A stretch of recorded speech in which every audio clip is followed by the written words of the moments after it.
அப்ப என்ன ஆத்தா என்ன ஒப்புக்குத்தானடி, பாறாங்கல்ல பெத்து புட்டா பாசம் ஏதடி, பெத்த புள்ள தந்த பணம் உப்புக்கு ஆகுமா, தாய்ப்பாலுக்கு கணக்கு போட்டா தாலி மிஞ்சுமா, வாயக்கட்டி வளர்த்த புள்ள மல்லு கட்டி நிக்குதடி,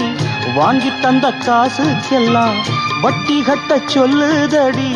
கோடு ஒண்ணு கிழிக்க வச்சு கும்மி அடிக்குது அம்மாடி, சம்சாரம் அது மின்சாரம், சம்சாரம் அது மின்சாரம்.